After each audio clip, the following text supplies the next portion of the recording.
ọkọ̀ tí Ọlọ́run ní kí Nóà kàn ní Genesis orí 6 ẹsẹ̀ 16 ó nílẹ̀kùn kan, ọ̀nà kan ṣoṣo téèyàn lè gbà wọlé kúrò nínú láti ní ààbò kúrò lọ́wọ́ ìyọnu ìkún omi. Ẹnikẹ́ni tó bá fẹ́ bọ́ kúrò nínú ìjì àti ìdààmú àti làlórí ayé àti kúrò lọ́wọ́ ìbínú Ọlọ́run, kẹ́niyẹn ó sá wọnú Kristi.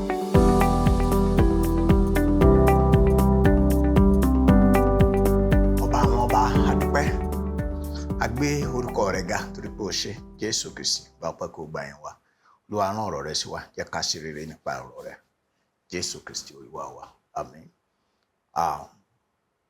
Jẹ́ kí a wo ìwé mímọ́, ìwé ìhìnrere Jòhánù orí 10 ní ẹsẹ̀ 7 sí ẹsẹ̀ 9. Nítorí náà Jésù ti wí fún wọn pé, lóòótọ́ lóòótọ́ ni mo wí fún yín, èmi ni ilẹ̀kùn àwọn àgùntàn.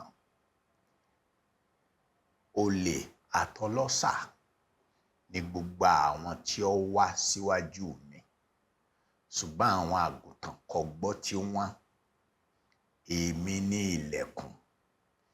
Bí ẹnìkan bá bá ọ̀dọ̀ mi wọlé, òun ni a ó gbàlà. Yóò wọlé, yóò sì jáde, yóò sì rí koríko. Kí Olúwa kó bùkún kíkà àti gbígbọ́ ọ̀rọ̀ rẹ̀ nínú àyà wa ní orúkọ Jésù Kristi. Ẹ má gbàgbé pé à ń wo èmi ni Jésù Kristi, èmi ni ilẹ̀kùn. Ọba ògo tún sọ ní àsọtúnsọ mi pé òun ní ilẹ̀kùn àwọn àgùntàn. Ìyẹn ni wípé ẹnikẹ́ni tí yóò bá ní àǹfààní láti jẹ́ ọmọ tí ó jẹ́ àgùntàn Kristi yóò gba ọ̀dọ̀ Kristi wọlé. Ẹnikẹ́ni tí ó bá jẹ́ ikọ̀ Kristi yóò gba ẹnu ilẹ̀kùn wọlé kó tó lè ní àǹfààní sí àwọn àgùntàn. Bó ṣe wá rí ní ojú táyé pé níbi tí a bá ti rí ilé tílẹ̀kùn bá wà, àwọn fèrèsé máa ń wà, àwọn ọ̀nà míì wà tó jẹ́ ọ̀nà ẹ̀bùrú. Ọ̀nà ẹ̀bùrú ló lè máa ń gbà. Ó ní olè àtọlọ́ṣà ní gbogbo àwọn tó ti wá síwájú mi, ṣùgbọ́n àwọn àgùntàn kò gbọ́ tiwọn.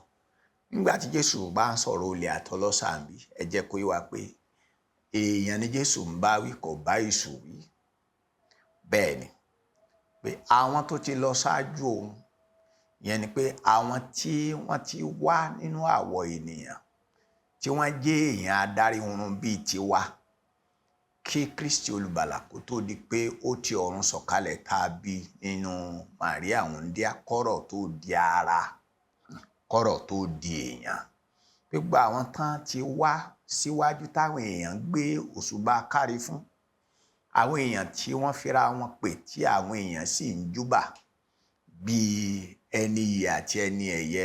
Ọba ògo ni pé olè ni wọ́n o, ọlọ́ṣà ni wọ́n o. Ó wá sọ pé èmi ní ilẹ̀kùn. Bí ẹnikẹ́ni bá bá ọ̀dọ̀ mi wọlé, òun ni a ó gbàlà. Yóò wọlé, yóò sì jáde, yóò sì rí koríko. A nílò láti wo ìwé mímọ́ yìí dáradára kí òye bí Kristi ṣe jẹ́ ilẹ̀kùn kó lè yé wa. Kristi fúnra rẹ̀ ó fira ẹ̀ pé ilẹ̀kùn sí ọ̀dọ̀ àwọn àgùntàn.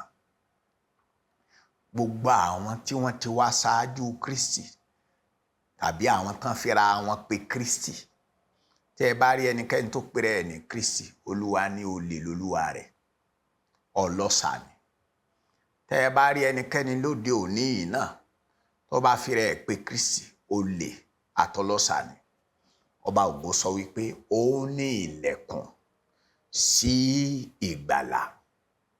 Bẹ́ẹ̀ ni, ìyẹn ni pé ọ̀ranyàn ni kí gbogbo ènìyàn kó gba ọ̀dọ̀ Kristi wọlé kí wọ́n tó lè rí gbàlà, débi tí wọ́n wà ní àǹfààní àti wọlé àti máa jáde nínú Olúwa, tí wọ́n dẹ̀ wá tún ní àǹfààní sí pápá oko tútù. Ní ẹsẹ̀ 10 ìwé mímọ́ yẹn, Jòhánù orí 10 ẹsẹ̀ 10, ó ní olè kì í wá bí kò sí láti jalè àti láti pa àti láti parun. yẹn ni pé àwọn Kristi èké olè ni wọ́n, àwọn tá ń pera wọn ní aṣíwájú ẹ̀sìn olè ni wọ́n, àwọn táwa gangan gbóṣùbà káre fún tá à ń wò wọ́n bíi ẹni iyì àtẹni ẹ̀yẹ ọba Ògbóní olè ni wọ́n. Iṣẹ́ kí náà sì wá ṣe? Wọ́n wá jalè, wọ́n wá pa, wọ́n wá parun. Bẹ́ẹ̀ ni gbogbo ẹnikẹ́ni tí ó bá sọ pé Ọlọ́run òun tàbí ìrònú ẹ̀sìn rẹ̀ tàbí àwọn ìgbékalẹ̀ ẹ̀sìn rẹ̀ sọ wípé kí wọ́n máa jalè ni kán tó lè ṣe rere, tàbí kí wọ́n máa pa àyàn kán ya apanimọ̀yọ̀dà kán dẹ̀ máa panirun, ọba Ògbó pé olè ni wọ́n o, ọlọ́ṣà ni wọ́n o. Bó tilẹ̀ jẹ́ pé gbogbo àwọn ọmọ Ọlọ́run la máa ń sọ̀rọ̀ ẹsẹ̀ Bíbélì tá a máa fi ń pè ní èṣù.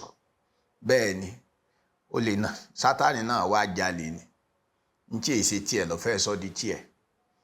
Iṣẹ́ tó wá sí náà ni pé kó wá pa, kó wá parun. Ṣùgbọ́n níbi tí à ń kà yìí, èṣù kọ́ ni Jésù Kristi ní lọ́kàn, ènìyàn ẹlẹ́ran ara bíi tiwa ni. Òun wá fi ìyàtọ̀ hàn pé kí lòun wá sí láyé.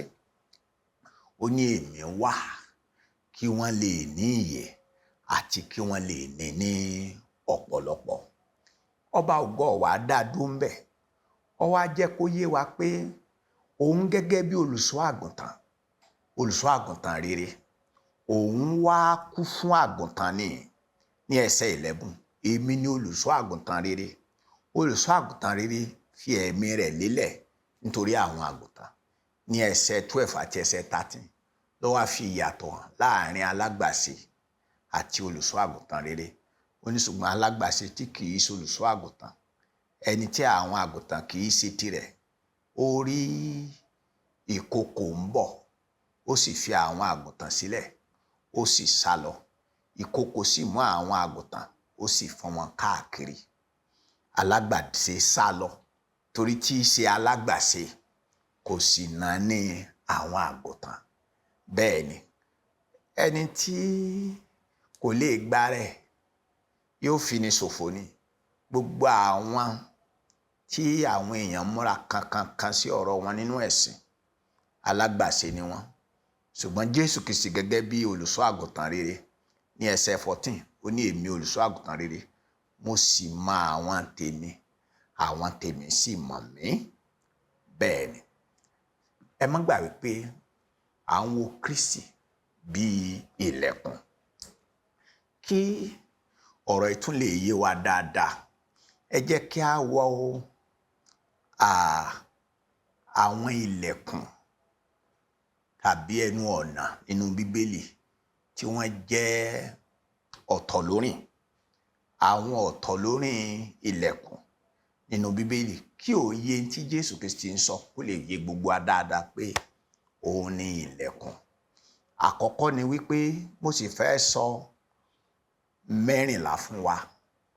Bẹ́ẹ̀ ni àkọ́kọ́ ni ilẹ̀kùn sí ọkọ̀ Nóà. Ọkọ̀ tí Ọlọ́run ní kí Nóà kàn ní Genesis orí 6 ẹsẹ̀ 16, ó ní ilẹ̀kùn kan. Ọ̀nà kan ṣoṣo téèyàn lè gbà wọlé kúrò láti ní ààbò kúrò lọ́wọ́ ìyọnu ìkún omi. Ẹnikẹ́ni tó bá fẹ́ bọ́ kúrò nínú ìjì àti ìdààmú àti làlórí ayé àti kúrò lọ́wọ́ ìbínú Ọlọ́run, kẹ́niyẹn ó sá wọnú Kristi. Ìkejì, ilẹ̀kùn kejì tí mo fẹ́ kẹ́ ẹ rí, ó ní ilẹ̀kùn tí ó wà tí wọ́n fi ẹ̀jẹ̀ sí orí àtẹ́rígbà àti òpó ilẹ̀kùn ní òru ọjọ́ ìrékọjá, nígbà tí gbogbo àwọn àkọ́bí tí a pa wọ́n run ní ilẹ̀ Íjíbítì, kìkìdá àwọn àkọ́bí tó wà ní abẹ́ ilẹ̀kùn tí ó ní ẹ̀jẹ̀, àwọn nìkan ò ní wọ́n yè. Ìyẹn yóò jẹ́ kó yé yín, bọ́ ọ bá dáa ju dáadáa lọ tó o bá sínú Kristi, ó ti ṣe rẹ̀ níkà. Kọ́ wá ṣẹ̀sìn ju ẹ̀sìn lọ, tó o bá ti sínú Kristi tí ń ṣe ilẹ̀kùn, ó ti fi ẹ̀mí ara ẹ̀ ṣòfò. Tó o bá wá ṣe rere, tó tó ní pé rere ni wọ́n máa ṣe pé ọ̀wá nígbà ọ̀dọ̀ Kristi ilẹ̀kùn wọlé ọ̀fẹ́ fi ayérayé ẹ̀ ṣòfò ni. Ìkẹta, ilẹ̀kùn kẹta, ó ní ilẹ̀kùn tó wọ inú àgọ́ ní Exodus orí 27 ní ẹsẹ̀ 16 àti orí 29 ẹsẹ̀ 4. Ọ̀nà kan ṣoṣo tá a fi lè wọ ibi àgbàlá, ibi mímọ́ àti ibi mímọ́ jùlọ ó ní bí ilẹ̀kùn. Pé Kristi ní ọ̀nà tá a máa ń gbà wọlé àgbàlá Ọlọ́run. Ibẹ̀ ni a máa ń gbà wọlé láti tinú àgbàlá bọ́ sí ìyẹ̀wù ibi mímọ́ àti ibi mímọ́ jùlọ. Ìkẹrin ní ilẹ̀kùn ọ̀nà ilé Ráhábù panṣágà ní orí 2 ẹsẹ̀ 19. Tí gbogbo àwọn aráalé rẹ̀, àwọn mọ̀lẹ́bí rẹ̀ tí wọ́n wọnú, bó tiẹ̀ jẹ́ ẹnu ìloro, ẹnu ọ̀nà ilé aṣẹ́wó, nítorí pé ibẹ̀ ni Ọlọ́run fi gbàlà sí. Àwọn tó wọbẹ̀ wọ́n yè o, àwọn yòókù ní Jẹ́ríkò wọ́n pa wọ́n. Ilẹ̀kùn karùn-ún ó ní ilẹ̀kùn tó wọ ìlú ààbò ní Jóṣúà orí 20 ẹsẹ̀ 4. Èyí tó jẹ́ pé ẹni bá ṣèṣì pààyàn tó bá ti wọbẹ̀ ààbò ti dájú. Ilẹ̀kùn kẹfà ó ní ilẹ̀kùn tó wọ bí ìgbéyàwó ní Mátíù orí 25 ẹsẹ̀ 10 nínú òwe àwọn wúńdíá 10. Àwọn wúńdíá tí ọ̀gbọ̀n 5 ni wọ́n ṣílẹ̀kùn yẹn mọ́, wọn ò lè wọlé. Ilẹ̀kùn keje ní ilẹ̀kùn àánú ní Lúùkù orí 13 ẹsẹ̀ 25. Jésù wí pé tí baálé ilé bá dìde fún ilẹ̀kùn àánú orí ọ̀fẹ́ ó ti sílẹ̀. Ọjọ́ orí ọ̀fẹ́ la wà yìí. Tí Olúwa bá wá lè dìde, ilẹ̀kùn yẹn ò ní sí gbárágádá títí ayérayé, ó sì báyìí fún ọ láti wọlé. Ṣùgbọ́n tí baálé ilé bá lè dìde fún, wọ́n gbé ilẹ̀kùn etí o. Ilẹ̀kùn kẹjọ tó tún jẹ́ ọ̀tọ̀ lórí ilẹ̀kùn ó ní ilẹ̀kùn sí ibi ibojì Jésù ní Mátíù orí 27 ẹsẹ̀ 60, níbi tí a ti yí òkúta kúrò tí Olúwa sì jí dìde. Ilẹ̀kùn kẹsàn-án ní ilẹ̀kùn ọ̀nà túbú nínú Iṣẹ́ Àpọ́stélì orí 12 ẹsẹ̀ 6, níbi tí a ti ṣílẹ̀kùn fún Pétérù tí áńgẹ́lì Olúwa mú jáde. Ilẹ̀kùn kẹwàá ó ní ilẹ̀kùn iṣẹ́ ìránṣẹ́ ní Kọ́ríńtì kìíní orí 16 ẹsẹ̀ 9. Ilẹ̀kùn ìhìnrere Ọlọ́run máa ń ṣí. Ilẹ̀kùn ọ̀rọ̀ a máa ṣí fún àwọn ìránṣẹ́ rẹ̀. Ilẹ̀kùn àti ṣiṣẹ́ ìránṣẹ́, àǹfààní àti ṣiṣẹ́ ìránṣẹ́, Olúwa sọ nínú Ìfihàn orí 3 ẹsẹ̀ 8 pé mo ti gbé ilẹ̀kùn kan wájú rẹ̀. Ilẹ̀kùn kọkànlá ní ilẹ̀kùn ọkàn ènìyàn. Olúkúlùkù wa ni a ní ilẹ̀kùn tó ṣí sí ọkàn wa. Ìwé Ìfihàn orí 3 ẹsẹ̀ 20, ọba ògo pé mo wà lẹ́yìn ilẹ̀kùn, mo sì ń kànkùn. Ẹnikẹ́ni tó bá ṣí fún mi, wọ́n wọlé, wọ́n sì máa bá olúwa rẹ̀ jẹ, wọ́n máa bá olúwa rẹ̀ mu. Ilẹ̀kùn kejìlá ó ní ilẹ̀kùn ìgbàgbọ́ tí Ọlọ́run ṣí fún àwa kèfèrí nínú Iṣẹ́ àwọn Àpọ́stélì orí 14 ẹsẹ̀ 27. Ilẹ̀kùn kẹtàlá ó ní ilẹ̀kùn kan tó sílé ọ̀run. Ìwé Ìfihàn orí 4 ẹsẹ̀ 1, èyí tí Jòhánù rí nínú ìran rẹ̀, níbi tí àwọn olódodo yóò wọ̀, kìkìdá àwọn tí a tán afọ ẹ̀ṣẹ̀ wọn nù, àwọn tí wọ́n ń wẹra wọn mọ́ àti tí wọ́n ń fọ aṣọ wọn nínú ẹ̀jẹ̀ ọ̀dọ́ àgùntàn. Ilẹ̀kùn kẹrìnlá ó ní ilẹ̀kùn